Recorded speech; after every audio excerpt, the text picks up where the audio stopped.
اعوذ باللہ السمیع العلیم من الشیطان الرجیم بسم اللہ الرحمن الرحیم یا ایہا الناس اتقوا ربکم الذی خلقکم من نفس واحدہ وخلق منها زوجها وبث منهما رجالا كثيرا ونساء واتقوا الله الذي تساءلون به والأرحام إن الله كان عليكم رقيبا يا أيها الذين آمنوا اتقوا الله حق تقاته ولا تموتن إلا وأنتم مسلمون يا أيها الذين آمنوا اتقوا الله وقولوا قولا سديدا يصلح لكم أعمالكم ويغفر لكم ذنوبكم ومن يطع الله ورسوله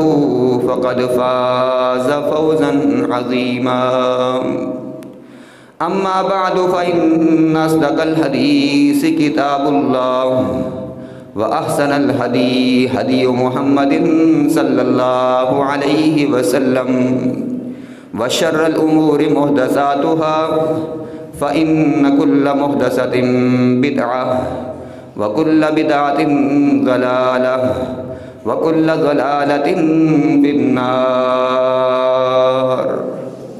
اللهم صل على محمد وعلى آل محمد كما صليت على إبراهيم وعلى آل إبراهيم إنك حميد مجيد اللهم بارك على محمد وعلى آل محمد كما باركت على إبراهيم وعلى آل إبراهيم إنك حميد مجيد رب اشرح لي صدري ويسر لي أمري واحلل عقدة من لساني يفقهوا قولي رب زدني علما اللهم رب زدني فهما قال الله تبارك وتعالى في شأن حبيبه صلى الله عليه وسلم يا أيها الذين آمنوا لا ترفعوا أصواتكم فوق صوت النبي ولا تجهروا له بالقول كجهر بعضكم لبعض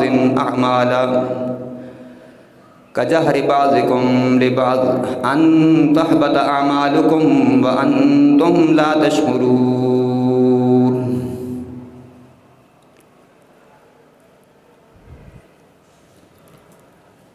حمد و ثنا کے لائق اللہ احکم الحاکمین ارحم الراحمین کی ذات ہے جو ہم سب کا خالق و مالک رازق مشکل کشا حاجت روا بگڑیاں بنانے والا غوث اعظم داتا اور دستگیر ہے، ہر ایک چیز کے اوپر قادر قدیر ہے، ہر ایک چیز کے اوپر اسی کا تصرف ہے، ہر ایک چیز کا وہی مالک حقیقی ہے۔ لفظ کون سے کائنات کے ذرے ذرے کو تخلیق فرمانے والا خالق ارض و سما ہے۔ اللہ کی مختصر حمد و ثنا کے بعد بے شمار لاتعداد انگنت درود و اسلام کے پھول نچھاور ہوں امام الہدا امام الانبیاء جناب محمد الرسول اللہ صلی اللہ تعالی علیہ وآلہ وصحبہ وسلم کی ذات اطہر و مقدس و مطہر کے اوپر۔ حضرات ذی وقار، ماہ ربیع الاول کے مناسبت سے یہ ضروری سمجھتا ہوں کہ پیارے پیغمبر کے جو حقوق ہیں ان کو بیان کیا جائے۔ یاد رکھیں دنیا کے اندر سب سے بڑا حق ہمارے اوپر ہمارے اللہ کا ہے، اور اس کے بعد حقوق العباد کی ایک پوری فہرست ہے۔ ان حقوق کے اندر سب سے بڑا حق اللہ کے بعد وہ رسول اللہ کا حق ہے، اور اس کے بعد والدین کا حق ہے، اور علی ھذا القیاس پر یہ ترتیب نیچے تک چلتی ہے۔